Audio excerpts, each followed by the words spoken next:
here we are in the not too distant past, and I know that you're on the other side of this crisis, but we're not. We're right in the middle of it. We are all independent toy makers, and we have some of the most important independent toy makers here tonight, the people that actually made the world. The first person I'm going to introduce you to is Lev of Toy Tokyo, who was there. He was there before it started, and he'll be there after it ends. But and also, Lev just got back from Asia, and I'm sure he has a lot to tell us. So, Lev? Yeah, tell us about Asia first. Well, all I can say is in Japan, it was for me, it was up and down. And why I say that is that's how we get around. We go up the stairs and then down the stairs to get on the train. There's a lot of work there. Anyway, I met a lot of different dealers there, and all they talked about was how are we going to be able to send toys to America in the future, and what's your idea? And all I said was, just going to have to do it. Yeah, a lot of the companies here in America, we have a store in Toy Tokyo. It's called Toy Tokyo. We have a store in New York. It's called Toy Tokyo. And all of a sudden, we're getting all these emails from all the different companies. I'm not going to mention names, but everyone's raising their prices already, 18 to 20%. I don't know if that's going to help, but we're going to try. So, but I also believe that the guy who's in charge might not actually go all the way with this, and that's just my feeling. Just thinking that maybe he might change his mind as soon as possible, which I'm hoping for. But if he doesn't change his mind, we're going to have a lot of trouble, a lot of problems, because I don't know if people will step up to buy a mystery figure or a minifigure that we sell for $15 and suddenly it becomes $25 to $30. So we're hoping that, that he does change his mind quickly. Anyway, that's it. Thanks, Lev. Next up is Mumbot, and she's one of the luminaries of our world. And let's ask her what it's like for her now, because she's like me. We're getting crushed like bugs. Yeah. Thank you so much. Also, thank you, Ron, for having me be a part of this. Yeah, it's a weird time being an artist who also makes toys and produces and manufactures some of my own toys as well. In the spirit of like coming from the artist perspective, I think, even if right now that's all feels very like literally a crisis and things are not going to be made, like manufactured as a creator, I can't help but just all my brain does is like think, well, what is the way around this? Like, what are the other things I can do with what I can control? So, I have a lot of vintage, antique stuff. I've been like customizing things like that. I have, existing like ideas that I'm starting to go back into like prototyping phase. So, just again in the spirit of like trying not to give in too much to like that sort of dread, the feeling of dread.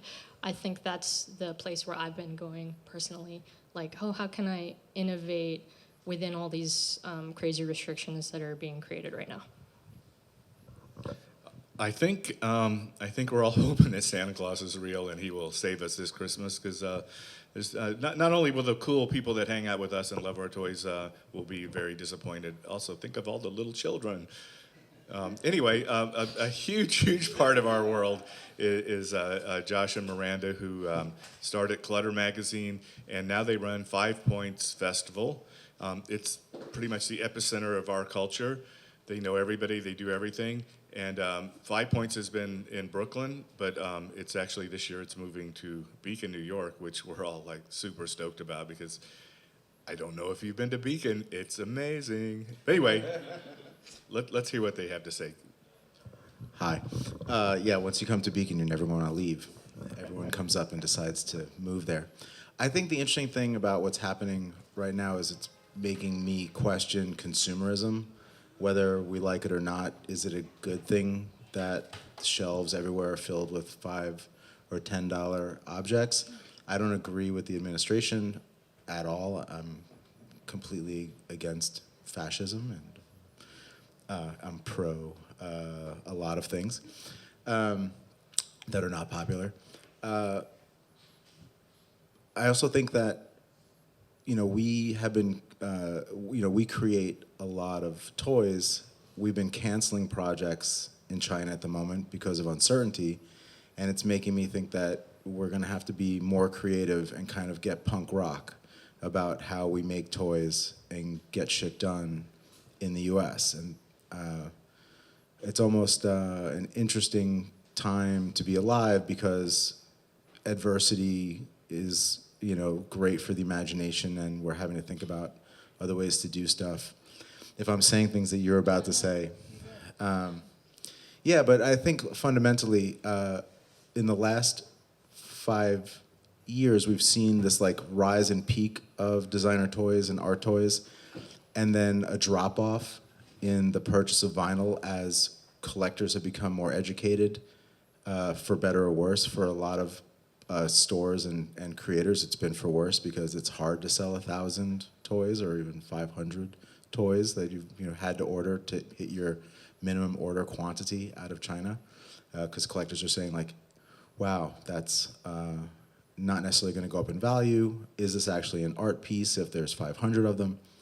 And so with the pressure that's on us now with the tariffs, we're now in a situation where we have to say like, well, people don't want things that are mass manufactured, so we have to figure out other ways to make stuff. The answer for the last year or two has been resin, but anyone who's tried to cast resin or tried to take on the resin beast to really make a living knows that it's hit or miss, it's difficult, sanding is infinite. It's like, is it done? When is it done? Is it done? Like, and what is it? Is it replicatable? Right.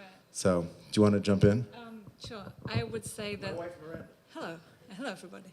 I would say that collecting has changed in the last 20 years too. When we first started the magazine and designer toys really started happening, blind boxes were not a thing, really.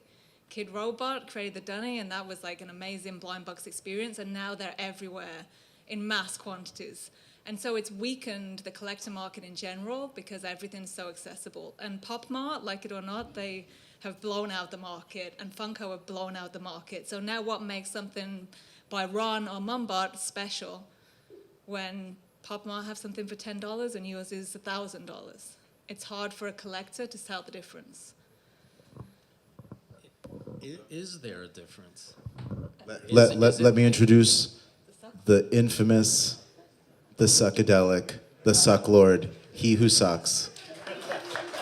You're an asshole for listening to this. Thanks. It's a real honor to be here with all you fantastic luminaries and just such well-spoken, charismatic titans of industry, just great purveyors of entertainment and television. I'm humbled to be on this panel, but if I was going to give my 2 cents, I have never made a toy in China.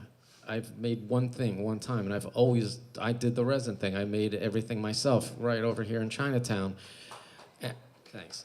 And no, I wouldn't recommend anybody do that. I mean, it's like you have to be an insane masochist to do that, as you've worked with resin. It's not really a viable alternative to like a mass-produced toy. It's like you can get away with doing your little handmade runs, and selling them as like art pieces, but as far as like a production item, it doesn't come anywhere near close. And it takes a very special type of collector to be attracted to something that has more of that rough feel to it. And now, ironically, I was about to start making some stuff overseas, and I guess I'm not going to do that right now. I personally think the whole thing is fucked because, like Lev was saying, whether the guy in charge changes our mind or not, the fact that he's demonstrated that he's willing to just willy-nilly go back and forth, the uncertainty is already there.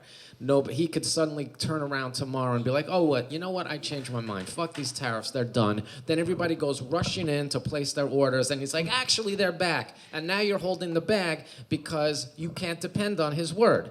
And so, like, the whole thing is fucked. And like you were saying, people have to come up with other creative ways to do whatever it is that makes this stuff No, I attractive to understand. people.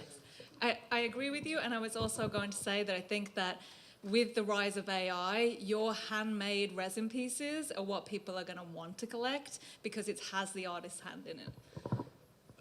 Potentially, yeah, but I think there'll become more of a differentiation between something that's like mass produced, which those might actually become the rare items. Every asshole in the world is now going to have their own little toy factory in their garage. You know, Mattel is going to start, fucking making, and Hasbro are going to start making shit in their garages, and then all these all will be vintage pieces. You can imagine that this could possibly spell like the sort of end of a long era, and now all this wonderful items that Ron is selling right here in this gallery tonight are going to become rare and collectible because they'll never be made again.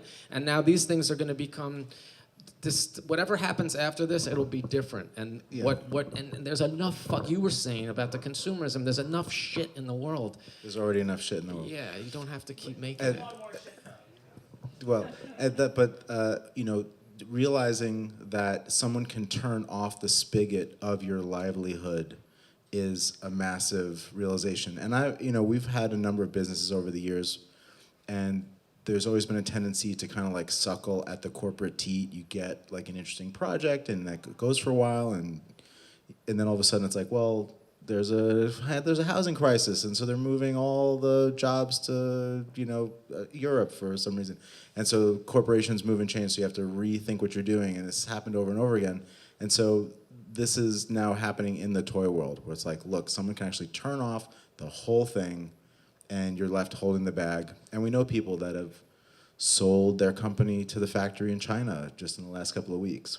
I'll anecdotally say that we're aware of a company that had 13 containers sitting on the port in China, and decided to just keep the money they had here in the bank, sell the product to the factory, and the Chinese won the interaction and just go do something else because putting it on the ocean was not worth it.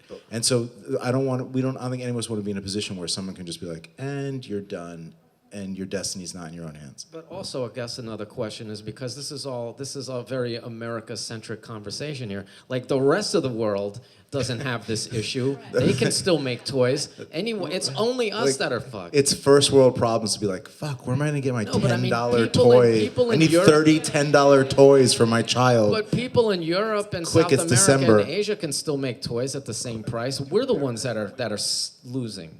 Just us. Yeah, but even if you turned it off tomorrow and all the tariffs were gone, there's so much shipping to do that it's just going to be so expensive. They're going to get stuck in ports. It's just such a backlog, even at this short time. So, What's MAGA gonna say when it's December and there's nothing on the shelves? That's gonna be a fascinating moment. Only 2 toys, not 10 toys. Only 2 toys. But it looks like at this point, maybe Mattel's going to be able to get a carve out. I think Nike will probably get a carve out. We're not going to be able to go meet and bring a pile of money. Not going to happen. We ain't got it.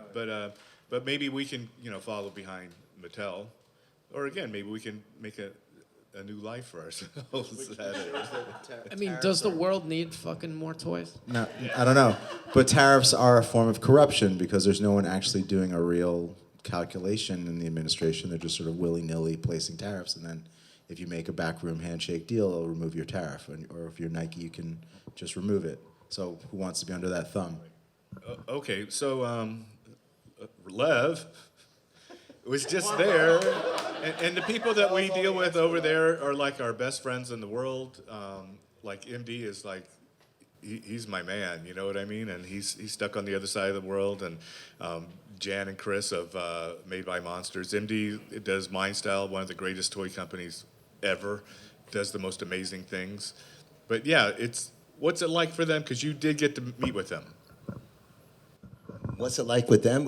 Basically, you just said the same thing. Everything, whatever's over there is still going to happen. It's just us in America that is going to have a problem. But back in the Philippines and back in Hong Kong and back in Thailand, nothing's changed. They're all going to have the same actions, same Comic-Cons. Unfortunately, we're going to have Comic-Cons that are going to sell higher priced toys that we don't know if people are going to buy or not, but hopefully they will. But that's what's going to be. And by the way, all these tariffs mean one thing. Whatever you're sitting on, I'm sure there's a lot of collectors here that are sitting on collections or pieces in their collection. All these toys are going to be worth a lot more if this thing really happens. And I'm hoping it doesn't. And that's all. And if people have the money to spend on it, because the tariffs are affecting everybody, and so the economy in itself is collapsing. So then who's buying the stuff that's more expensive here anyway? Yeah, that's a bigger issue. Yeah. Still have money. Sure, but are they going to spend it? Ones that are in charge. But I have one question for Mumbot that's a little bit leading away from this, but I know you've dealt with digital art a lot. Is digital the answer? Digital is always also an answer. So yes, and I was actually going to chime in because I was also just in Japan. I was in Osaka last month or March, and I was there for a toy festival. It's called Safubi Festival. It's run by Toma, who's awesome, if you don't know who he is. And I have a show coming up in Hong Kong. I'm actually being invited to go to Hong Kong, Singapore. I have a show in the Philippines this year. And the reason why I'm even mentioning that is like having a digital presence, having an online presence that is worldwide, that is international. So yes, I think for sure. I'm also trying to think of like, what can I do? Like let's say, so yeah, I can't offer maybe the same that some of my peers in other countries can offer in terms of like the scale right now. So what are some answers to that? Well, like you said, you can offer some other options. You can have digital components. You know what I mean? Like, for example, something I've done before is I've offered like, let's say I have a digital collectible version, which of an art piece, and then there's literally one physical, and that, one collector will randomly be chosen who gets to have the physical version of it. That's just one small example of like a way I think that maybe we can respond like in this scenario. Yeah, and also we do go, like you say, to Asia, and we make toys there and we sell them there, and I don't know why it's weird, but it seems weird that you do stuff and then none of your American friends have any idea what you're doing. Because I remember like when I was a kid and Andy Warhol went to Europe, and then people says, "Oh, he doesn't do anything anymore." It's like, no, he's in Europe, but there was no connection between the two countries of the two continents, and so he didn't get credit. And so like, we're gonna do great things over there, but they'll never come here, and that feels weird to me because I love America, Why? Because You seem to criticize it very much. I criticize what I love. James Baldwin over here. I seem to know a lot about it, I seem to have lived here for a long time, and I have a good perspective because I've been to almost every other country in the world, so I can kind of compare it. So it's not like I'm just, like some kid in some like little town somewhere we're going all to America. here because of your genius, Ron. I mean, that's. No, I'm just saying, undisputed. I know what we are, and I know what we are trying to be. Well, it gives you great material to work with. It gives me great material to work with. If everything was going great, I'd be fucked. Yeah, but anyway. Well, here's a question, because this is, I think, what Mr. Person in Charge has in his mind of what these tariffs are going to do is sort of reinvigorate domestic industry is sort of what's supposed to happen. So if anybody, especially you guys, probably know more than anyone else, like what are the realistic alternatives to actually manufacturing any of this stuff here in America? Yeah, it's a good question for you with plush too. Well, first, how long would it take to ramp up what we're doing here, realistically? Vinyl production. So, okay. 10 years. What kind of vinyl 10 production? years to do plastic vinyl production. The way they do it in China. Oh, probably. Now you're in the video. Come on. It's not possible. It's not even possible. I think it's fair to say it's not even possible. Who are you paying to? Well, pull the yeah, vinyl? okay. So, Yeah. okay. Think about whoever's going to be working, making toys the way the Chinese make the toys. Never. And how much are they going to be getting an hour? It's the labor What, cost. $25 an hour? Think about it. The Chinese getting $25 an hour? Lucky if they get $10 an hour. Okay, we're artists, Lev. So I've been to those factories. I've seen those people work. I work harder than them, and I get paid less. No, but it's never going to No, happen. but we work our asses off, and we don't. Anyway, the toys that are it's- made in China are the toys that are always going to be made in Yeah. China. Is the labor cost the real issue here? The labor cost is part of it, but it's also the skill. No one in the U.S. really knows how to pad print. I'm sure there's somebody in Connecticut going like, I Do know how you to pad think print. the guy in charge knows exactly what's going on? Of course not. No, but also, do we have the machinery? Do we have the know-how? Like, so yeah, like, No, what, it would take- what are the toxicity of? Like, Let's say it actually, takes, what, Jonathan 20 Cathy, years to do it? Do we all know Jonathan Cathy? Do we all know the Loyal Subjects? He wrote an open letter saying the viability of building a vinyl factory in the U.S. somewhere in the desert, let's say, would cost $1 billion and it would take 20 years. Like and there's no payback. Like, how many toys would you have to sell to make it? Well, it just like keeping us like globally competitive, right? This is kind of like part of the conversation. Like what everyone is talking about, like having the infrastructure to handle that kind of manufacturing, but with our like, like what we would have to pay the staff, and also the environmental, requirements. There's so many factors. Not to mention the consumer itself, like, doesn't want to pay those prices for like large scale, right? So again, like, I hate to be the one who's trying to be like all positive, but like we have to just, I think, focus on what we actually are capable of doing. There are people making things domestically.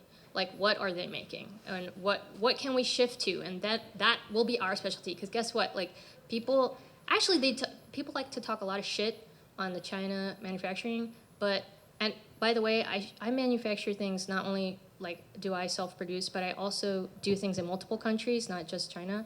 And I wanted to say they're really fucking good at it.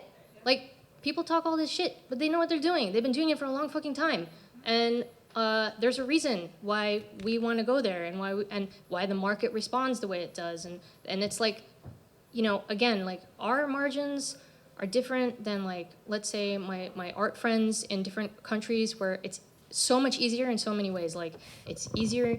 I'm not saying they have everything easier than us, but like in some ways, like shipping, and regulations, customs, like pre-tariffs, I was already looking at domestic manufacturing for my plush. Okay, just like one of the things I do.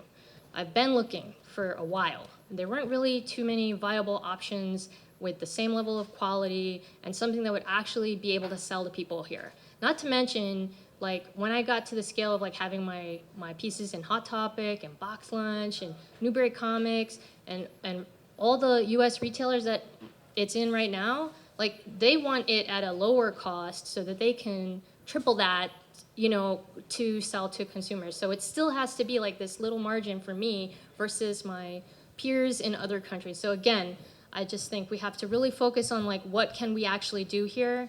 What are our options? And we just got to go hard with that. And then also, I love the idea of like focusing on what you guys were saying earlier, like the uniqueness of your work and your process. Focus on that.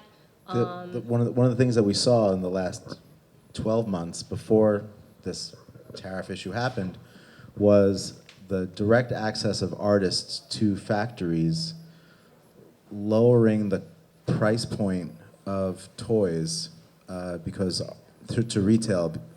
Just to interrupt it. You used to have a go-between person that took Right, a like bunch of the money. you'd have to yeah. call somebody, like someone sitting at here, to say like, how do I make a toy? And then because of the rise of Alibaba and these other sites, you could just go directly to a factory in China. So artists don't necessarily understand that there was it's called a keystone. So when you buy something, it's sort of like it's a retail wholesale concept. So you buy something for $25, you wholesale it for $50, and then it retails for $100. So it doubles every time it goes up. And so then you had artists going directly to factories, buying something for $25, and then selling it to stores for $50. and then the store selling it or selling it to the store for $30 and being like, I made $5, and then the store selling it for $50 to the consumer. So it was devaluing the ability of people who are trying to make lots of goods and really kind of breaking the cycle of how things work, which is fine. But selling direct to consumer, basically wholesaling direct to consumer, was destroying the market for people trying to make more stuff. But at the end of the day, oh my God, look who it is. Andy Warhol just walked in. Exactly. But at the end of the day, all this stuff really isn't going up in value, and it's just a lot of stuff is getting made that no one necessarily really needs or wants. So in some ways, this adversity is pushing us to make things that are handmade, cooler, more punk rock, harder to get, harder to make, and maybe become more valuable over time. So I don't necessarily think it's a bad thing, because we already saw the market kind of getting crushed and collapsing in different ways. And also, you know, we all got into this not to make money, because it's a blast making toys. Everybody I've ever met in the toy world is really cool and fun. Lev was the first person I met, of course. He made my first toy, MC Supersize. Yeah. But yeah, so like we will have a festival in Beacon, New York, and it's not just toys, it's just bands and everything you can think of. So Community. we created a huge, beautiful community, and I think at least we should kind of celebrate that a little bit. Hate to Absolutely. keep pushing 5 points, but Come it's gonna be to good. 5 Yeah, points, yeah. everybody. It's going to be amazing. And if I could just get Lev June just, 7th and 8th. Yeah. Lev's going to be there. Yeah, and I just love if Lev could just say just a couple words about like the beginning with Scene and like all that crazy stuff, and you know, like, you know what I mean. Are you kidding me? It would take me hours to talk about that. Anyway, it was fun. Tell us about and the blue Star Wars action figure. No. the blue Star Wars action. Was that it blue? happened- Was it blue? Yeah, it was Blue Stars. blue. It's called in 1988. Anyway, so that was the one of the first Uzes that I paid $1 for back in Istanbul. I rode a camel, and behind that was a donkey. Yes. And which is, really, really true. But for me, that was just another way to get to where I was going. And anyway, brought it back to America, sold it for $100, and everybody thought I was crazy as usual. Selling bootlegs, because who's going to buy a bootleg? But eventually that bootleg was actually basically turned on to a guy by the name of Steve Sansweet, who actually works for George Lucas, and all of a sudden that became today anywhere between $25,000 and $45,000 figure. So there you go. That's called collecting. Thank you, Lev. Thank you, everybody, even you, Sucklord. And I can't wait to hang out with you guys up at 5 points. And I hope it hasn't already passed by the time you see this. June 7th and 8th.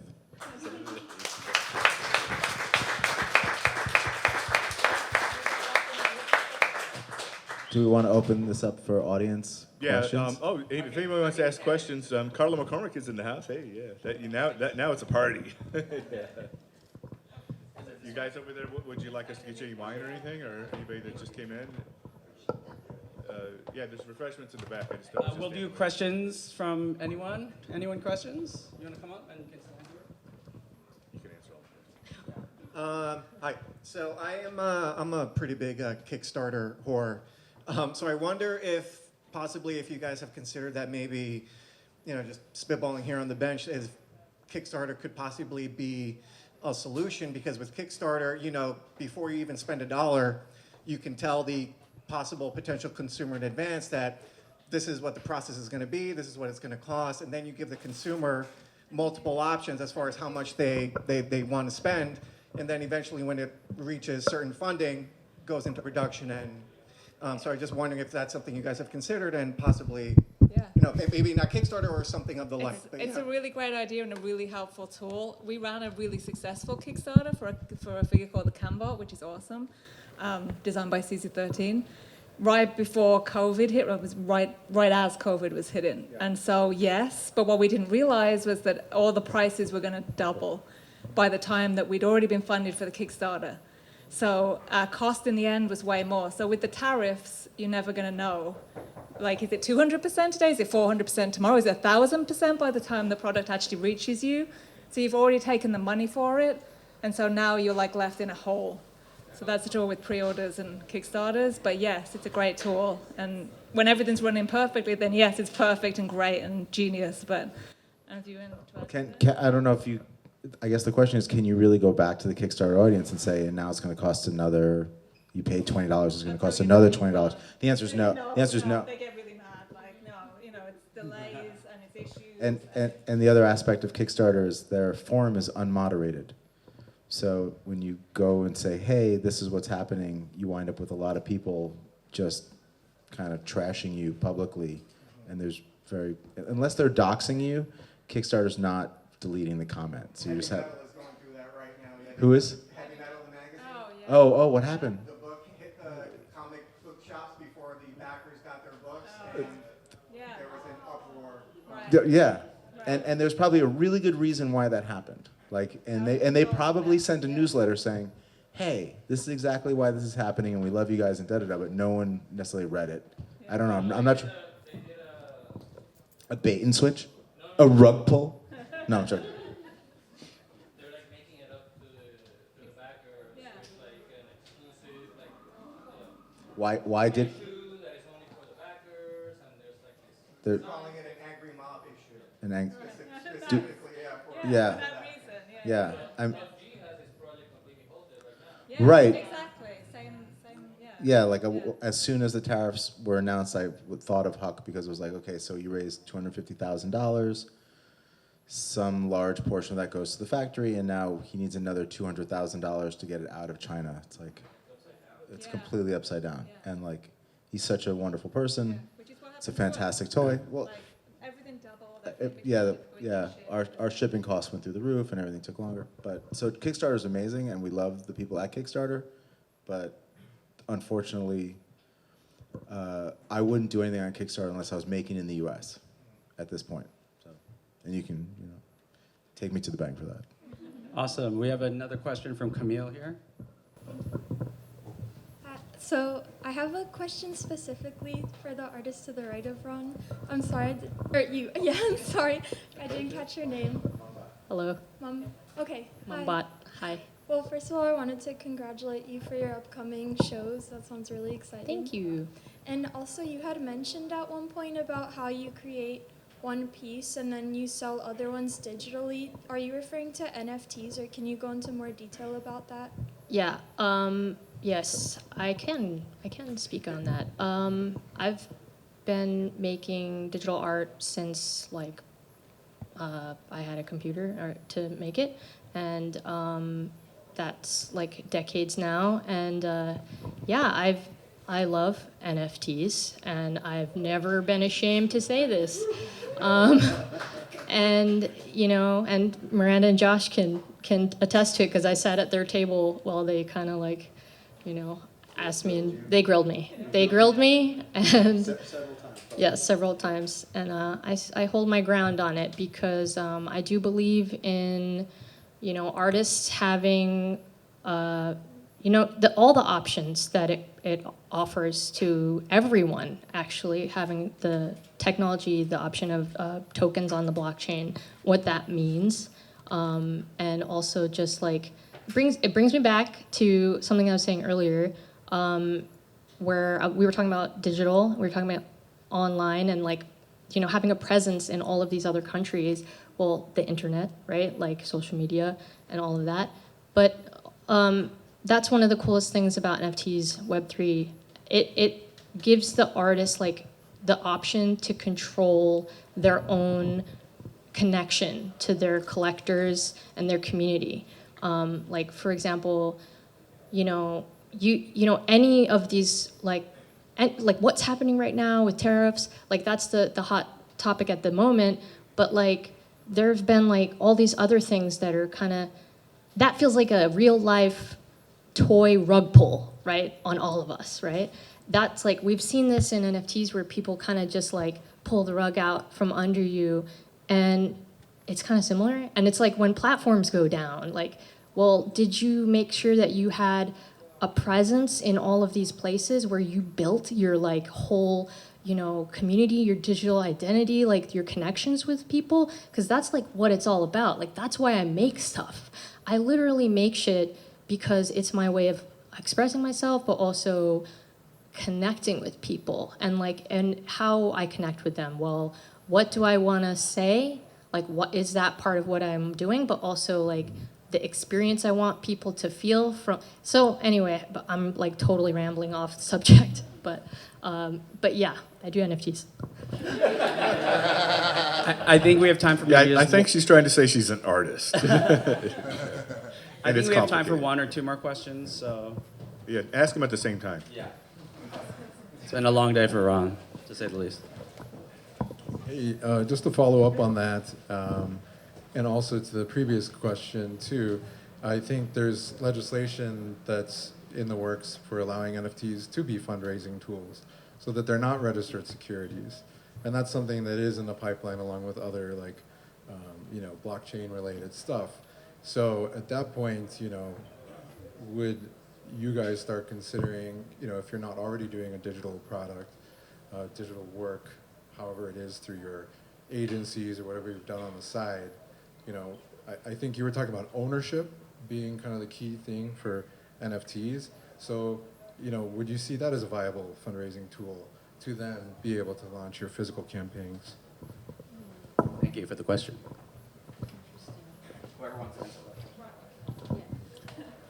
I wasn't listening. Ron is loading.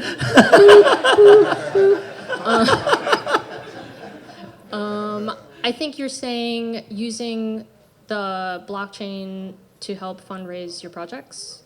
Yeah, absolutely, that's an option. I mean, as long as the market is there and collectors are really believing in you, I think it can be an option. It's just, again, it's like you do need to be realistic.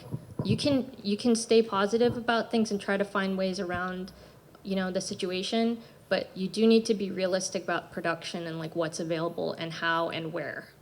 So at the end of the day, like if there is a physical involved, like some of the issues we're talking about, they're real, but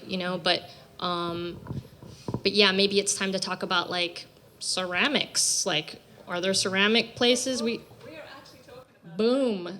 We got ceramics in the U.S. Rare ceramic toys are coming.